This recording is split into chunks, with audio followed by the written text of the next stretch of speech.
Good morning. What's up? This is We're ready. this is Fucking this is Friday. me and Jaime. I'm the Data Lord. This is Jaime. Welcome to Centralized TV. This is Crypto and Coffee, where we talk about crypto and drink about coffee. And here Let's we do it, are. babes. You want a hodl? It's a little doji saying Let's hodl. go, babe. Hey. Drink that hodl juice, huh? Good Coffee situation for you, bud. So, what's up, everybody? Good morning. Happy morning. Friday. I see you. I see you. Shout outs to Indo. Indo, good morning, Happy sir. Friday. As we Just say. Bossy in the house also, I see. What up, Good what up, morning, girl? Just Bossy. I see Good you. morning, Bust on, faithful Boston. and true. I see you, brother. Happy Friday. Yeah, so, let's get into the markets per usual. You know what to expect. You know it, you love it, and here we are. Whoopah! So, There you go. we've had some pretty cool movement. The space is kind of moving and shaking, and we were expecting Yes. something to move. It's not really doing what I expected. I I don't know expected about it. Jaime. I'll tell you why. Okay. Bitcoin feels like it's like, hey girl, I kind of like the way you work, and you're like, hey girl, what's up, and then Bitcoin's like, nah, you stink, go brush your teeth. It's kind of like that. That's kind of what I'm feeling, and that's It cool. sounds. I get it. Look, you got to brush your teeth, or you All smell like married, a dumpster. all married people understand this. You smell So like a dumpster, but I love you, but you stink, right? that's right. Anyway, so Bitcoin at for the last 24 hours, 1.6% up. So happy birthday to anybody who scooped that 16K. Ethereum copycat doing the same thing Bitcoin's doing, 1.4% up. And Yeah. XRP looks like we got a little bit of FUD situation, minus 4% for the 24-hour, but we're still up 17% We're for way the 7K. exactly. We're way up. People are really bullish on, that ruling coming out here soon. Mhm. And it's a battle royale, everyone. I mean, you Yeah. have XRP coming out probably on top because SEC did a shit job on the case, which is great. But on top of that, now you have the government also on the other side, SEC serving Wells notices to everybody, including Coinbase, who's been working with them since the beginning. Like, God Yeah. damn it! Like, But what? I'm Why glad you are brought this up. you the way that you are? Yeah. Yes. So it's through enforcement that they're trying to beat down crypto and not give clarity to the industry. But there is an answer. Look at the title to this stream. There's always door closes, there's a window opening. So let's focus on why I know where we're at. At this moment, we're looking at the weekly. And this chart is extremely important. I want to step out as far back as possible because the further you are, the more clear the picture is. That's why it's a lot of people are like, shit, what's happening today? They're not realizing if you back up, you can see what's happening today. So imagine just a week ago, remember that? Not a week ago, 2 weeks ago, I missed that buy by 59 bucks. There it is. Here's the result.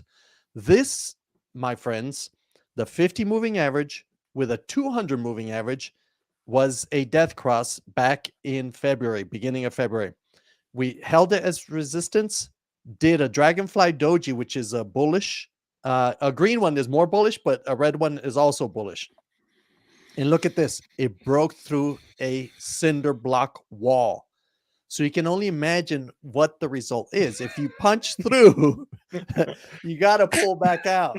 So at this moment, Bitcoin is pulling, it's holding. So it should do what's healthy instead of continuing up, because now you have another massive resistance. So you have to break through two fucking walls, guys.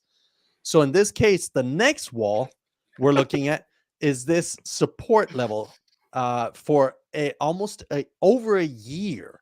So this wall right here that we broke down back in the day is now the next wall. So it's logically and mathematically and momentum wise impossible to break through two walls. So there has to be a slight pullback. There has to be. The big question is, will it be slight or will it be a heavy pullback? Yep. So here's what we want to look at. On the weekly, we just broke through last week. This week, we're holding and should be pulling back. Where should we pull back? Remember, in this channel, we always speak of confirmations. So at this point, see that red hand right here? That is the confirmation we're looking for this week. This candle we're on right now, which at this moment, it's almost like a spinning top. A spinning top is shorter wicks. This one has a little more violent wicks, but this spinning top, it shows indecision. It's almost like Bitcoin's waiting. What this moment is, if you think about it, it better pull back as the decision it should do. Here's the important thing to watch. By Sunday, this should be close above this 200 moving average, which is currently sitting at 25,500. So 25,000 and a half. Bitcoin should close above that for a confirmation that we have broken through that ceiling. Now, if it holds, that's a good enough pullback to attempt the first strike at the next ceiling. So we must stay above. If we do not, now we start looking down and see where that pullback will stop. So watch this on Sunday night. The next candle or the next level we're looking at also is the monthly closes next Friday. We'll talk about that on Wednesday, next Wednesday. So join us for Hump Day Wednesday. But this, for the weekend, this is your weekend homework. Where does Bitcoin close? It must close above 25,500 by 8 p.m. Eastern, 7 p.m. Central, and so on and so forth. So all you watching, watch this for Sunday. Now let's zoom in on why should it pull back? Well, there's already signs of what's next in the 3-day chart. So now I'm zooming in to kind of see where we're at. And if you notice, I drew this next cinder block we have to break through, and we've wicked through. The weekly resistance has always been there. And if you notice, we beautifully tapped it twice, thrice now, every 3 days. And we're still holding it as resistance. And look, as price has risen ever since we began tracking this January 19th, we keep doing highs, did a low, tapped the 50 moving average, which is healthy, and did this last run up. But look what continues happening on the strength. We're high here, lower, and then lower. So you can see that we're losing strength on this hit, which makes sense. You just broke through that cinder block earlier. Now we should see a healthy pullback. What was the number we're looking for Sunday? It's around 25.5. So we should not go below or too far below this median on the rising channel. We should pull back to this point, at least by Sunday. That is a bullish momentum. After Sunday, we could dip further below. So it's kind of like pulling your hand back to do your second strike. So we will watch this in full detail. If we zoom in on the daily, we see still same. Now we're zooming into this area specifically. Oops, I just moved that. There you go. You see that we have a bearish divergence. It continues dropping while the price seems to be rising. So we already experienced that in few streams back and a few price action behind us. Remember, we were having the same signal back here previously where it was going slightly higher and yet it was pulling, showing bearish divergences. The strength was coming down. And what happened next? We had the healthy dip we had before. So we're looking for the same results this week, next week. We're still seeing pull back, although the price rises, the strength keeps coming down. So we should see that pull back to around this region here.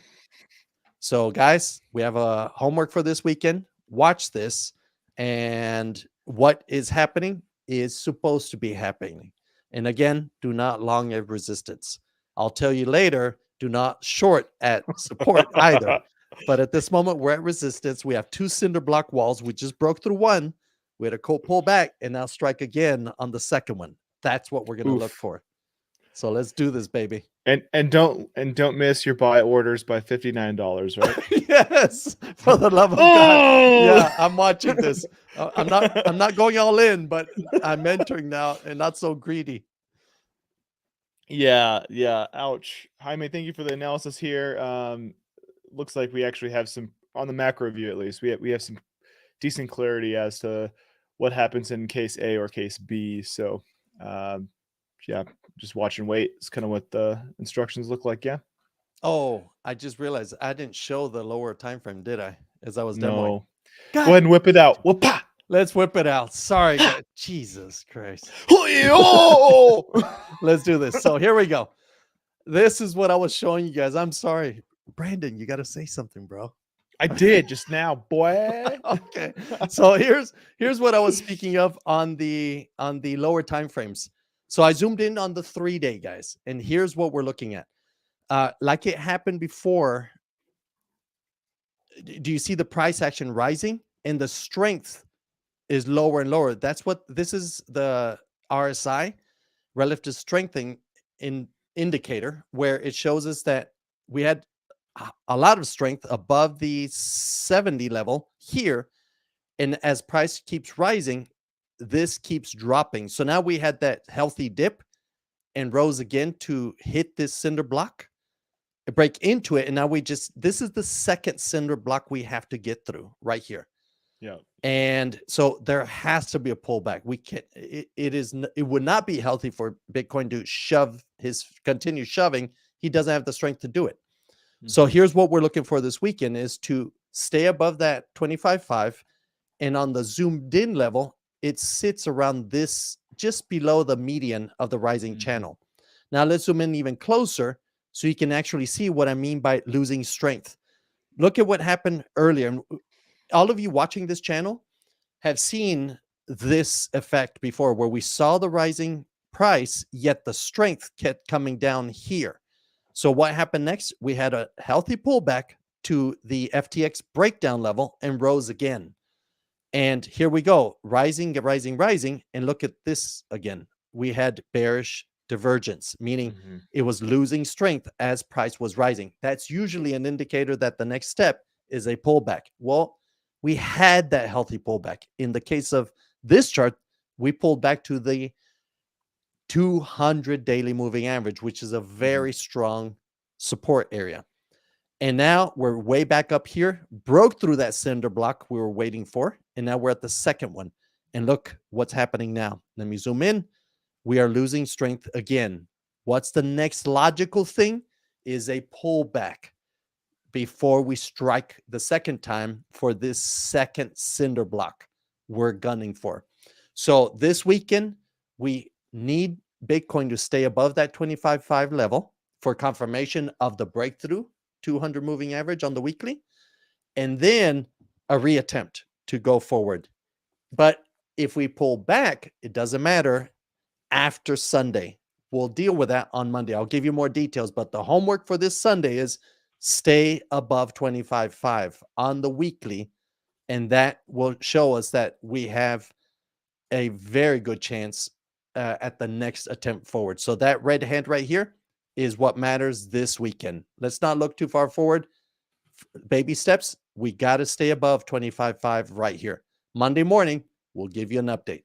Sorry about that, guys. I'll be more careful on the Jaime, don't you apologize. I got you. You know. It's DCA Friday, though. Make sure everyone buys a little Bitcoin and hodl it. Every Friday, if you just buy a little Bitcoin, you hold it. You'll find yourself not getting played, even with price action being up and down all the time. So precisely. Stay safe, everyone. And this Friday, let's do something. Protect your neck, huh? So our first little article here, Jaime actually brought this to my attention, and so I'm gonna pull us up. Certainly gonna read through part of it and get Jaime's take on it. But so, coin go. Do you like coins? That's not what it is. I was playing. So did the government start a global financial crisis in an attempt to destroy crypto? Guys, Jaime, what do you say on that, huh? This is what's it called? We had this. It's Fuck It Friday. It's also Conspiracy Friday. God damn it. This is one of those. Friday. Yeah. this we've been speaking of for a while. Oh, man. And it, I'd love for us to read through it also, but keep in mind the choke point. So the short version of this, the TLDR. Okay, if you cannot squash crypto or Bitcoin, what can a bank and government squash instead? It's the on ramps and off ramps Yeah. from crypto to fiat. So that's, hey, good morning, Laffy Anime Hype. That's a Lo-fi. Lo-fi. So it's attacking the actual on ramps and off ramps. And the first one was Silicon Valley Bank is the biggest one we've encountered. And remember, the conditions they set was, as long as you do not buy the conversion or the crypto portfolio of the business, you can buy the bank. So it's almost like this was the sacrificial lamb for banks. Like, okay, let's slice the throat of SVB. They realize it's really massive. So it's very important for the community banks and businesses in Silicon Valley, because that's where they get their funding. That's where all the paychecks are. That's where everything is. And yet now they want to squash or gut out the crypto aspect to it. Clearly, you can see what the mission is.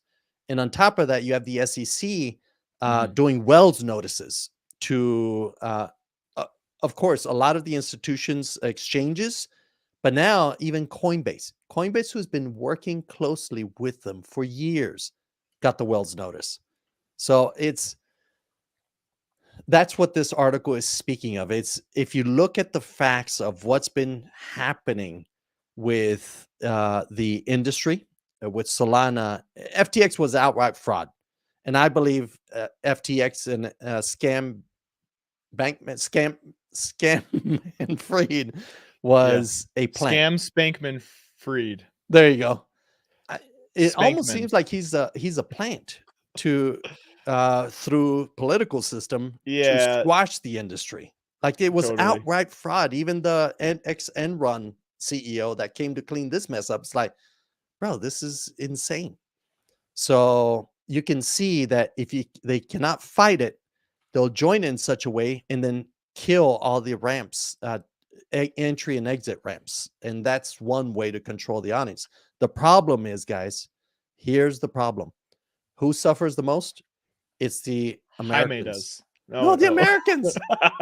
Guys, think about it. Yeah. Everybody outside the US can participate in this. You even have nations getting involved, and they're, as a nation goes, involved in Bitcoin and the industry itself. There's scams in there. I'm not saying there aren't scams. There are scams in the crypto industry, but they're trying to kill the entire industry, regardless of the innocent and the guilty. So that's what's wrong. And this article, which we'll post the link to it, read it, and you're going to notice how it's been systematically attacked. That's why they're not giving legislation right now yet. They're doing through enforcement, beat the shit out of it, and squash anyone who's an on and off ramp. So that's what this is. Super good point there, Jaime. Appreciate that. And Jaime does suffer too, just so you know. I do. Jaime's an American, believe it or not. Got him, coach. So we have little Pocahontas here. She's Native American, in case you didn't know. That's how she paid for college. She's not Native American. A DNA test found she just used it to get free college, so that's funny. So let's read this real quick. A bank run that began with a small Californian regional bank has now escalated into a worldwide crisis. As a response to the failure of Silvergate, Silicon Valley Bank, and Signature, the Federal Reserve prepared a veritable bazooka of new funding for financial institutions and reversed its plans to contract the money supply. Switzerland is busy negotiating the merger of the two of its largest banking institutions. Interesting. UBS and Credit Suisse. Yes, competitors coming together. They have to merge. Target and Walmart combined to make Waltarg. Waltog. I'm bad. This represents the. Never go full Waltard, bro. Never go full Don't do it. Waltard. Don't do it. It sounds like a Decepticon or something. But a hard one. I'm bad. So dumb. Compose myself. We're good. So this represents the biggest challenge.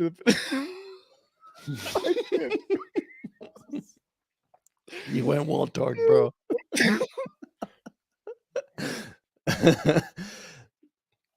We're good. This represents. I'm not good, damn it. Okay, I'll keep going. This represents the biggest challenge to financial stability since the great financial crisis in '08, and to see a change in the structure of U.S. banking. Attention has rightly been focused on the prospect of further runs on the knock-on effects of the Fed policy on banking institutions. That's why Bitcoin rose and banks dropped. But that's the beauty. That paragraph is so beautiful because that's precisely what transpired. Bitcoin was created because of this runs on banks, and here Bitcoin performed as programmed. It's beautiful, guys. You're back, Mr. Waltarg. Yeah. All right, let's go. Let's go. Where would you leave off? But there you go. Yeah. But lost amidst the chaos in another subplot, the escalating crackdown by federal government against a wholly legal U.S. industry. A month ago, I warned that banks dealing with crypto clients were facing a concerted effort on part of the regulators and supervisors to redline the entire crypto space. What has happened since was utterly shocking. The two most crypto-focused banks, Silvergate and Signature, were forced into liquidation and receivership, respectively. The established narrative is that they made bad bets and lost, or that they couldn't handle a flighty depositors in the form of tech and crypto startups. But there's an alternative version of events being pieced together that is far more sinister, and this is probably actually what's happening. Yes, and convincing. Yeah, it appears that these banks, especially Signature, were the victims of an opportunistic campaign to decapitate banks serving the crypto industry. And that's kind of what it feels like. Like, we've been covering this news like daily, and it's just head roll, head roll, head roll. And it really does always seem to be related to some political operative. Clinton's. Not only was the bank run opportunistically exploited by regulators to shut down Signature, but it may even trace its origins to Choke Point 2.0. Did the Biden administration actually investigate the now global bank run as part of a grievance campaign against the crypto space? If so, this represents a colossal scandal and one that the Biden administration must be made to answer for. What does that mean, though, if you're above the law? The preponderance of public evidence suggests that Silvergate and Signature didn't commit suicide. They were executed. Yep. Yeah, they were even. This isn't, and just so everyone hears this is not bipartisan. Just because it has a administration in it, like there are people on all sides that guys, hold these views, because there's the people that enter into power, and then there's the whole structure that still exists no matter who enters into power. That structure that's what's actually doing all this, because you saw a lot of action in the prior administration. So we're not one or the other. Please look at what's actually happening. The structure of the government is doing this, no matter what party's on top. Yeah. I mean, ultimately, it's not red versus blue. Keep in mind, it's pro liberty or pro regulation. Like, you either want the government to be your daddy, or you are your own sovereign, right? Like, you make your own decisions and you're responsible for your decisions, or the government's your daddy and you expect him to take care of you and to tell you what you can and can't do and to give you an allowance, right? Sounds like Greece, doesn't it? 60% of their population work for the government. So in a at least in America, like constitutionally, we value the principle of we build things ourselves, we own our own mistakes, right? So we've gotten away from that, though, so we need to kind of remind ourselves who we are. So just I'll skip through this a little bit, but it wasn't just banking regulators either. In the last months, regulatory attempts to kneecap the crypto industry escalated dramatically. The SEC announced a lawsuit against crypto infrastructure company Paxos for issuing BUSD stablecoin. Crypto exchange Kraken settled with the SEC for offering a staking product. The SEC chair, Gary Gensler, openly labeled every crypto asset other than Bitcoin a security. We've covered that on multiple morning shows. The Senate Committee on Environment and Public Works held a hearing lambasting Bitcoin for its environmental footprint. The Biden administration proposed a bill that singles out crypto miners for onerous tax treatment. Yep. Right. The New York Attorney General declared Ethereum, the second largest crypto asset, a security. The SEC continued its anti-consumer protection efforts by doubling down on their attempts to block a spot Bitcoin ETF in court, as well as trying to stop Binance US from buying the assets of bankrupt Voyager. The OCC let CryptoBank proteges application for a national trust charter expire without approval. The SEC sent Coinbase a Wells notice indicating its intent to bring enforcement against them for a variety of business lines. So like we have all of these, examples, and they kind of stack in the favor of like somebody doesn't want a competitor for the US dollar. Somebody wants central bank digital cryptocurrencies to, CBDCs to be what the US uses and not Bitcoin, which basically kneecaps people who want to be able to, money printer go burr, right? The whole idea is like, if we have things we want to do, well, we can just call up our buddy at the Fed, say, hey, print some more money, and then we can go on our merry way. And what's super nefarious about all that is under the hood, what that just did is it took away the buying power. The purchasing power of every single person's dollar goes down. And so it's an invisible tax you took on all people in the United States or anyone holding the US dollar that nobody voted for. That's the fundamental problem here. You're just like kneecapping people over and over again. And what that's also doing at the same time is it's incentivizing people to take their cryptocurrency innovations overseas. And so in two different ways, it's kneecapping, the people who are in the United States. So, man, we need to tell these people who are, swearing oaths to, represent us that that doesn't represent us. We do want innovation. We do want cryptocurrency. We do want personal sovereignty. We do want to be able to make our own decisions and not have to get a 3% raise year over year just to keep even. Yep. So if it feels like your wallet's a little lighter than it used to be, it is. That's the reason. It is. And what's the name, Brandon? I'm trying to look it up right now, but there's Waltard. Yeah, I'm trying not to go full Waltard. Yeah. And this has happened forever, even before the Roman Empire, where they begin with gold coins and then they just keep mixing in more and more non-gold to their gold currency dilution. Yes, but there's a law. God damn it, I'll find it, but I'll put it. You find it, but you quit cursing. I will. Yeah, GD. I'll spank you. Gosh darn. So that's what's happening right now. So they're squashing one of the best answers to that problem, so they can put in their money printer that can be traceable money printer, and forcing it onto the world stage as the next fiat, or an extension of the current fiat dollar. Yeah. So just look at the strategy that's happening, everyone. Sure.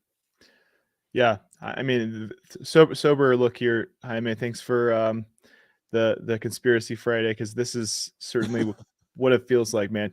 And here's the counter article to that. Okay. On the flip side, you have other countries though, right? Like El Salvador. They want to waive taxes for tech innovation. Yes. Waive them. So let's read this here. Bitcoinist reports here. El Salvador wants to waive taxes to spur technology innovations after becoming the first country in the world to make Bitcoin legal tender 2 years ago. Spurring technology innovation. The president announced on Friday that he will send a bill to Congress next week to eliminate all taxes on software programming, coding, apps, artificial intelligence development, and computer and communication hardware manufacturing. Whoa! Check that out, dude. Like, that's all the stuff I do every day. But you get it. Like, they're fucking pushing this innovation out of the States by doing this. Well, and in my opinion, It is what it is, right? Like Yeah. you do whatever is most, you know, Yep. promoting freedom and most promoting innovation, and Out of it is what all it is. countries, El Salvador. I mean, I Yeah. love El Salvador, and they're one But of my who would have neighbors. expected that, right? Like 10 years Yes. ago, if you told me El Salvador was going to be like this rising nation in tech, I'd be like, Bro, why? Like Naib tell is me doing why though. amazing. And they're like, because their policy. You're like, really? Policy's the reason? Yes, Yeah. really. Policy's the reason. No joke. Yeah, Uh and they're yeah, standing up to the world central banks and everything because they're getting a lot of pressure from IMF and others. Like yeah, you're doing the wrong thing, and they want to squash him. But yeah. here he goes. He continues to build. So El Salvador, I love you guys. Just want to You shout out to guys El are Salvador. amazing. Uh, let's read this here. So Naib Bukele says, next week I'll be sending a bill to Congress to eliminate all taxes, income, property, capital gains, and import tariffs on technology innovations such as software programming, coding, apps, and AI developments, as well as computing and communications hardware manufacturing. So this tax cut is part of Bukele's plan to make El Salvador a cryptocurrency hub, and it will absolutely do that. And the move is expected to attract more tech companies and startups to the country by providing incentives for innovation and development. The government hopes to create a thriving tech ecosystem that will contribute to the country's economic growth. El Salvador's adoption of Bitcoin as a legal tender has been a controversial move, with critics arguing that it could lead to financial instability and increased money laundering.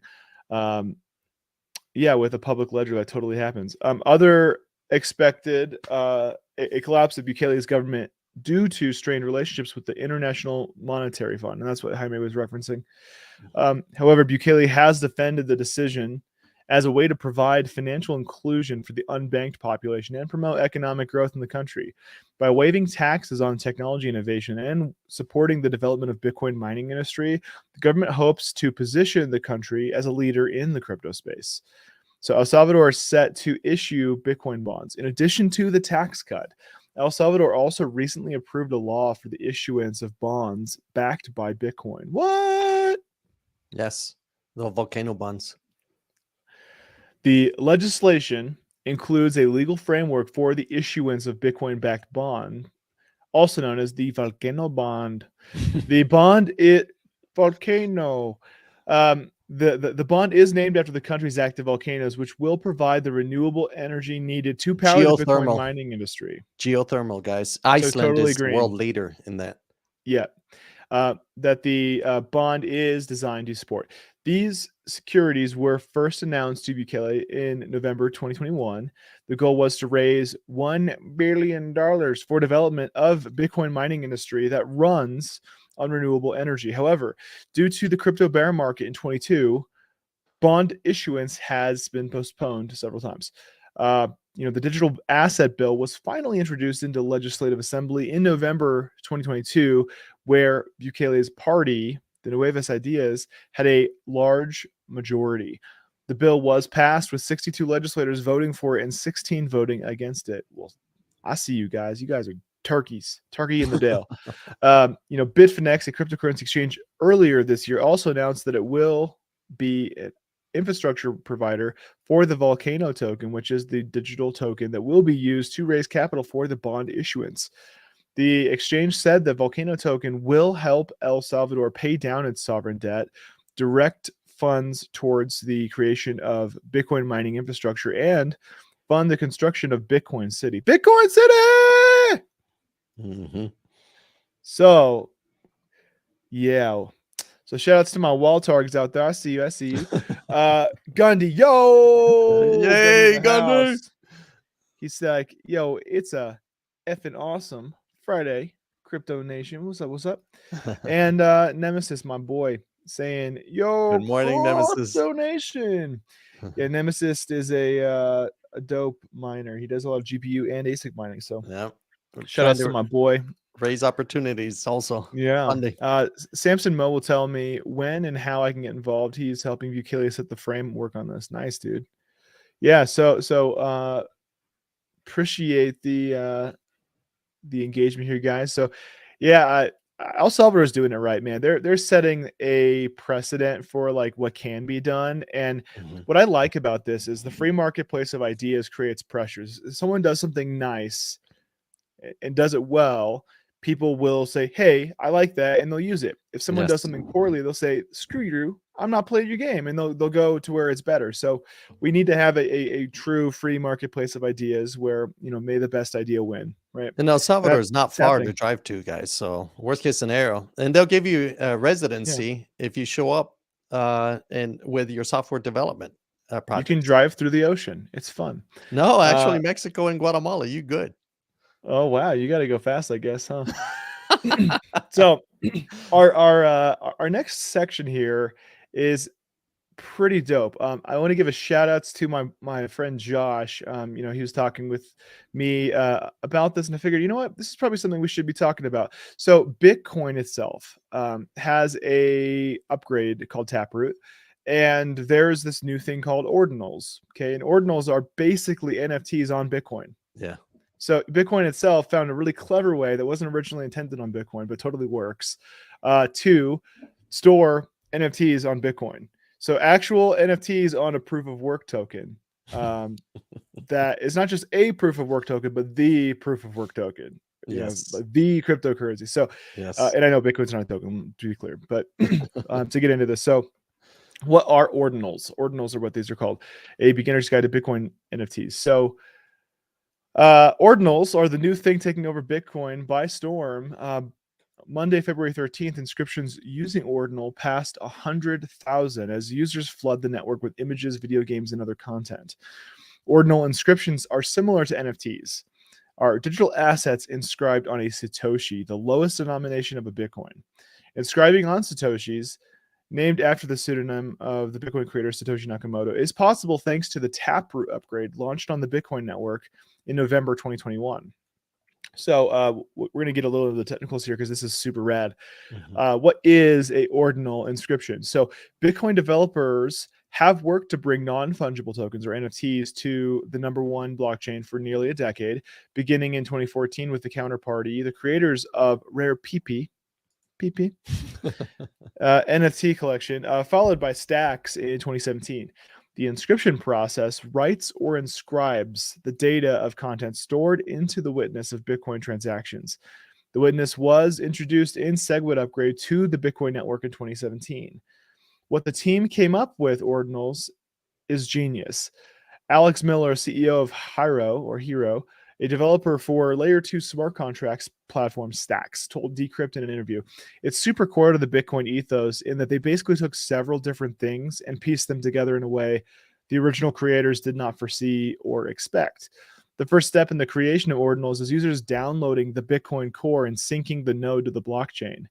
After that sync is complete, the next step is to create an ordinals wallet and send some Satoshis to that wallet. So how did we get to this point? Launched in 2017, Segregated Witness, or SegWit, fixed a host of bugs in Bitcoin Core, allowing more transactions per block. And this was the whole Bitcoin Cash conversation back then, right? That's why Bitcoin Cash exists. They wanted to have more blocks per or more transactions per block, and laid the groundwork for layer 2 payment channels like the Bitcoin Lightning Network. SegWit caused heated debate in the Bitcoin community, and I can agree this was salty. People were pissed. Like this was sweaty. Bitcoin community led to a hard fork of the network, resulting in the launch of rival blockchains like Bitcoin Cash, and Bitcoin Satoshi's Vision, aka Craig Wright's Crazy, and known as Bitcoin SV. While detractors may view ordinals as abusing the network, ordinal developer Casey Rodamore uh, says these claims are unfounded. Yeah, and people are going to get pissed. Like, everyone's got an opinion, and if you move their cheese, they're going to get angry. So But whatever. if you think about it, what is the purpose of Bitcoin? It's peer-to-peer transfer of value. Sure. Well, peer-to-peer cashless system, yeah. There you go. That's it. So now imagine you built a bug, Volkswagen Beetle, and now you're racing it with an ultra large engine. It's like, it's not the purpose, but you can do it. It's physically possible. And I think that's Right. where the purists are like, fuck, why are you doing this on my Yeah, but Bitcoin? if it's allowed, like Yeah, you it is should allowed. have tightened it up if it bothers you. So, anyways, With Taproot, all parties in a transaction can cooperate to make these complex transactions look like standard person-to-person transactions. They do so by combining their public keys to create a new public key and combining their signatures to make a new signature. So it's cool. Basically, they add two and two together to create a new thing that isn't easily devolved back to its original state, but can be confirmed through cryptography, right? It does this through a device called a Schnorr signature. The Taproot upgrade also scrambles transactions with a single and multiple signature, making it more challenging to identify transaction inputs on Bitcoin's blockchain. So this is rad. Like, in case you didn't know, like, Bitcoin's more secure because of this Taproot thing. Our transactions have more pseudo anonymity. Taproot enhances privacy while reducing the amount of data needed to make them. So nice job, Bitcoin core devs. Lowering transaction costs that have become much higher as Bitcoin has become more popular. And one thing that people don't understand is that in order for Bitcoin to be secure, blocks must be full. That's part of the coin security model. Rotomore told Decrypt in an interview, if blocks are not full, then nobody has any reason to pay more than the minimum fee to have their transactions included in a block. So as a result, the blocks must be full, right? So ordinals can be complicated due to the size of the Bitcoin blockchain and need to use, command line or terminal. But what's next? The race is on to develop a more seamless method of inscribing on Bitcoin in wallets that make it possible to view Bitcoin NFTs once they're created. Looking to create a seamless way for collectors to create ordinal inscriptions, Gamma, a Bitcoin NFT marketplace on Stacks, began offering a paid service that allows users to inscribe images and text. Other projects providing this service include Ordinals Bot, from the creator of Satoshiable's NFT collection. So you want a Bitcoin ordinal, right? Here's how you do it. So they basically provide a service that handles this, which is sick. It takes like the R&D part of it out, and you can just use it as a service. So that's pretty rad. So you can see here, it totally works. We've begun to roll out the Hero wallet for Bitcoin NFTs and ordinals for cross-protocol Bitcoin Web3 experience. So right here you can see whoopah, that my internet's not very fast. We've begun rolling out Heroes, and so you can see here this Hero wallet, which looks freaking nice. This is Bitcoin, and they can totally see these Bitcoin NFTs just straight up scratched on Bitcoin. So, like, is this lit? Did you know about these? Let us know in the chat. We have Nemesis saying ordinals take up too much block space. Yep. It's negative for use on Bitcoin unless they can optimize it to be smaller in size. Yeah, Nem, I totally see that perspective, and I myself am, as close as you can get to a big Bitcoin maxi without disregarding the rest of Web3. I think this criticism is probably fair, but whenever we have a problem, we just look for solutions, and we have a lot of smarty pants in this space, and I'm sure we're going to find a solution for it. Yeah, just like the kitties did for Ethereum. Yeah. In my opinion, what I'd like to see instead, I'd like to see just maybe like an IPFS address stored on like a Bitcoin ordinal, because you could just have a small hash that's stored, and it's basically just a reference to another chain, so that chain can't spoof, and it acts as a validation layer. So bring it to layman terms. What's an IPFS for someone who's not IT? Totally. IPFS is just a way to, it's like a Google Drive in Web3, right? You can store data in a Web3 decentralized way. And, the whole idea I'm thinking is you can simply have a little serial that says, yep, Jaime owns this. And you could store that serial on Bitcoin perhaps and have that reference maybe a side chain. And I think by doing that, you could probably overcome this issue. But yeah, I don't know if I want them NFT scammers on Bitcoin though. Yeah, dude. I don't know. That's what Indo does for a living. So now imagine chasing these fools in Bitcoin. And I still stick to my theory, which supports your IPFS statement. Bitcoin is for the transfer, peer-to-peer transfer of money or value.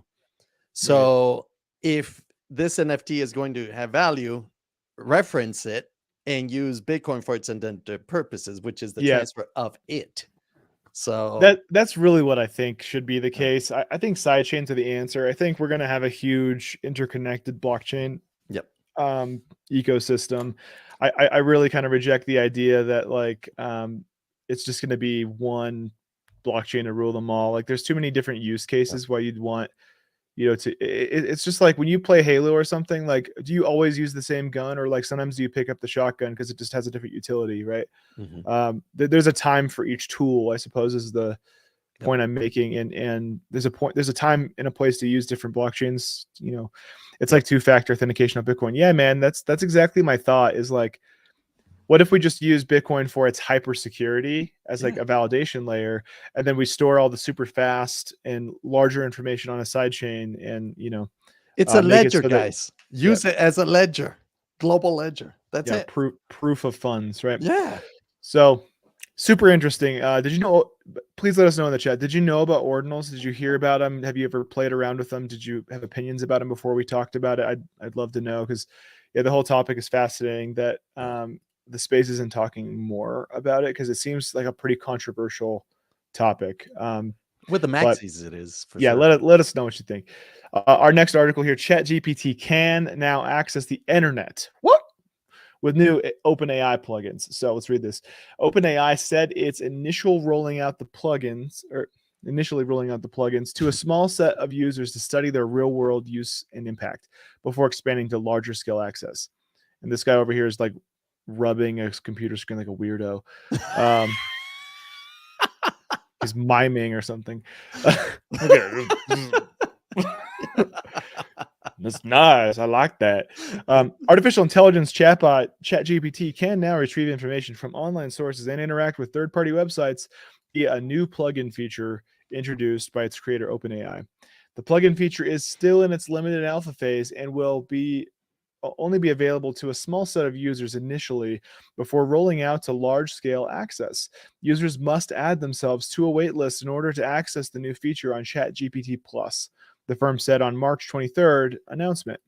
Initially, there will be 11 plugins available. These plugins range from allowing users to check the scores of live sport events to booking an international flight and purchasing food for home delivery. The firm added that it is gradually rolling out the plugins so it can assess its real world value. Um, Here's what it looks like, though. You can just click little drop downs. Super rad. Plugins are tools designed specifically for language models with safety as a core principle, and ChatGPT access up-to-date information, run computations, or use third-party services, said OpenAI. Um, so this is rad because you're basically tying it into other databases, so it can be easier to like train it on different data sets, right? Among cohort of websites that are supported by the new plugin features are e-commerce platforms Shopify, Klarna, and Instacart, and travel search engines like Expedia and Kayak.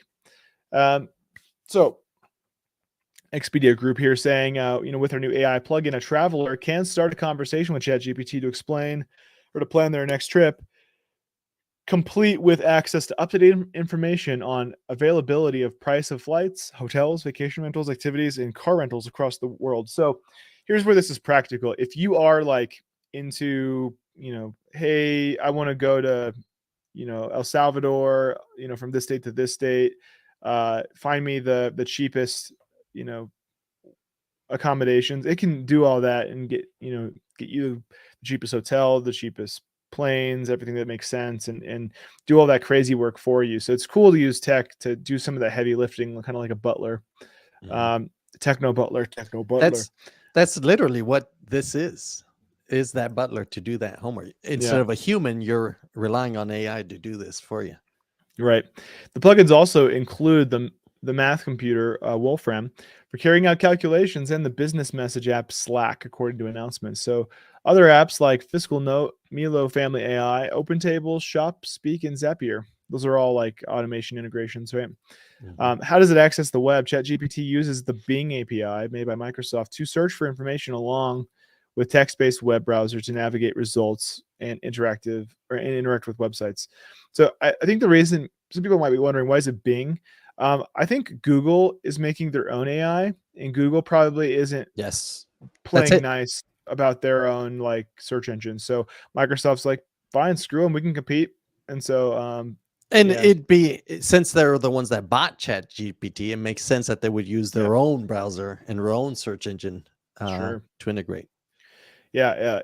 Good point there. It is able to synthesize information across multiple sources to give a more grounded response, and it cites the sources it used so users can verify where ChatGPT derived its responses from, which is That's good. quite useful. Yeah, Transparency. exactly. OpenAI said that plugin capabilities came on the back of high demand from its user base since the firm launched ChatGPT on November 30th. Mitchell Hashimoto, which is a super rad name, um, the founder of software firm HashiCorp and an early user of ChatGPT plugin API, told his 100,000 Twitter followers on March 23rd that it is one of the most impressive computer applications he has ever used. Um, yeah, this kind of feels like it actually. Being Mhm. able to use plugins that access the internet could improve one of ChatGPT's arguable biggest shortfalls, that it was trained with data that's only up to date of September 2021 and does not have access to the internet to grab more recent information. So earlier this month, OpenAI released the latest versions of its artificial intelligence chatbot, uh, ChatGPT-4. So far, the new version has already managed to successfully pass many of the toughest US high school and law school exams in the 90th percentile. So you can pass law school, giggity. You know, using the same version, Cointelegraph recently launched an experiment using ChatGPT to invest in cryptocurrencies using information fed from Cointelegraph markets and a selection of Cointelegraph's daily news with the aim of understanding how it interprets news to make trading decisions. That's freaking wild. Yes. Um, so far, the cryptocurrency portfolio is up 6% over 7 days. It currently has an allocation consisting of 55% Bitcoin, 35% ETH, 5% Cardano, and 5% XRP. So here's my big question here as far as it pertains to crypto, because we focus mostly on crypto here on Crypto and Coffee. Um, how is this going to change how people are trading crypto? How is this going to change price action? Like, is this going to inform the price action?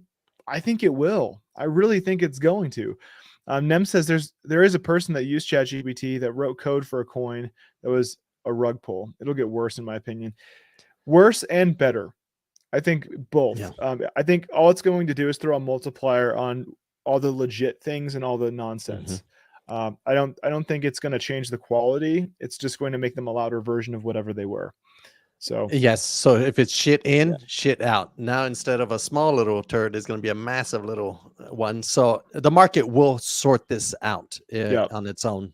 So it's like an engine. Before we relied on walking, now we have an engine right. to accelerate things. And one of the applications, for example, uh, in this article, imagine instead of calling an individual, which I can imagine is going to be hard to find, you're someone that wants to go, hey, I want to follow the footstep of Jesus. I want to vacation to Israel, and I want to follow his first few years of Mhm. his life. Uh, find me the path, find me the hotels, find me the flights, or Muhammad or the Dalai Lama. Like whatever project you have in your head, or the Mayan route in Central America. I'd like Yeah, to or make this. Jaime when he was small. When he was poquito. No, you'll Poquito be in chiquito. that's problems. But now imagine Chat GPT has access to that data now on the internet where Mhm, all that data lies as facts. So now it'll be able to see, okay, here's the path. Okay, now let me find hotels within that path. Let me find the best prices within that path. Let me find, it's this mhm, season, so it's high, it'll recommend going this season. So mhm. it's automating a lot of the work that would have been done by an individual Right. using the same resources, the internet. So this is a huge step forward It for AI. it's gonna mess with crypto. It's gonna be crazy. Yeah. What's up, 20 money? I see you, bro. Good morning. Yeah. Our last article for the day here. So Do Kwon from Terra Luna. He faces fraud charges from the U.S. prosecutors hours after arrest. So, Terraform Labs CEO is now facing fraud charges in South Korea, the Securities and Exchange Commission, and federal prosecutors in New York. So he's got multiple countries coming for his little booty, his Yeah. cute little booty. Yeah. Terraform Labs CEO Do Kwon has been charged with fraud. Let's see here. In court filings signed by the United States Attorney Damian Williams, the 31-year-old entrepreneur has been charged with 8 separate counts, including commodities fraud, securities fraud, wire fraud, and conspiracy to defraud and engage in market manipulation. Oof. Under the first charge, conspiracy to defraud, the U.S. prosecutors claimed to have jurisdiction over Daquan because he made a series of false and misleading statements during a TV interview that was transmitted to, among other places, the Southern District of New York, about the extent to which Terra blockchain had been adopted by users. The remaining 4 charges are related to a series of purportedly misleading statements about the effectiveness of Terra Classic USD stablecoin to keep its peg with the US dollar, as well as Quan's alleged involvement in trading strategies that were designed to alter the market price of their stablecoin. So the filing comes as Philip Adzik, the Minister of Interior of Montenegro, I can't pronounce that right, reported on Montenegro, on March 23rd that an individual suspect of being the former cryptocurrency king was detained at the Podgorica airport with falsified documents. The suspected, believed to be Do Kwon, was detained at the airport with fellow business partner Han Chang-jun while trying to fly to Dubai, probably for, get out of Dodge, huh? Gotta get out of Dodge City. But in a follow-up tweet, the Interior Ministry reported that Kwon used forged travel documents from Costa Rica. I hope that's not true. That sucks. Criminal charges, according to the report, on March 23rd, the Basic State Prosecution Office may soon press charges against Do Kwon and June for using forged travel documents from Costa Rica, which they say was first discovered by Interpol. The criminal offense is understood to fall under Article 412, it's almost 420, nice, paragraph 2 of the Criminal Code of Montenegro, which carries a maximum imprisonment sentence of 3 years. Man, that would suck.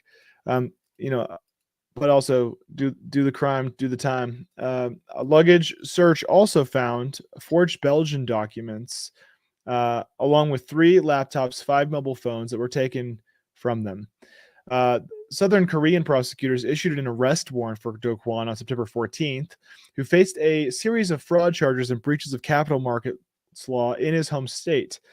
Also, Interpol on September 26th issued a red notice listing for his arrest on the United States Securities and Exchange Commission filed fraud charges on February 16th. So, man, this guy's getting ripped up. Yeah. What do you think about him getting ripped up? Do you think he deserves it? Do you think this is more FUD? He's another say on this. Yeah.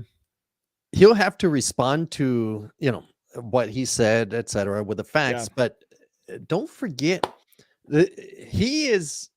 Remember those 2 huge legs downs for Bitcoin that we had? The first one was the collapse of his project. Mm-hmm. So this is the resistance point we're currently at, guys, is what was triggered during Do Kwon's time period. But also remember that he lost a shit ton of money in that. It was an attack on the network, on the theory of the network. And it was a very knowledgeable attack because it was using monetary policy or tokenomics that were very related to the Argentinian economics theory, which is what triggered a lot of its meltdown. So someone who understood that theory placed an order in 2 exchanges, and that triggered the cascade that ripped all this apart. And a lot of people, and institutions lost money, VCs lost money.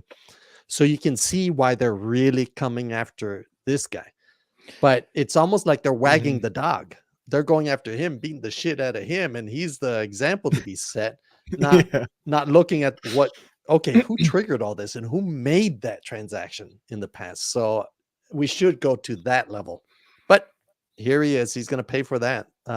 And we will find out how much evil doing he did do or not once the case begins. Yeah. So this will be an interesting case because there's a lot to it. So we'll be covering this as it develops for sure. SBF is involved, guys, in this case too. Believe it or not. Scam Spankman Fried. Yeah. Yes. Spankman. Yeah. So that's our show for today. Thank you for joining us here on Crypto and Coffee with Decentralized TV. I'm the Data Lord. This is Jaime. Have a Uh, great weekend, everyone. your boy. I hope you have a great weekend. Keep calm and hodl on. And until next time. And 25.5. Don't let Bitcoin fall below 25.5, everyone. Watch it. Sunday night, 8 p.m. Central. 25.5. Stay above Bitcoin. Show us what you got, boy. Let's That's go. right. Yeah. And we're just gonna dance. We're just gonna do a little Let's dancing. go. Okay. A little dancing.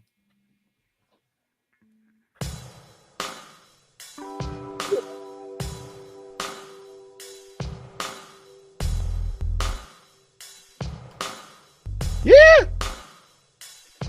Have a good weekend. Ooh, what's that? Yeah. End this massacre. End it.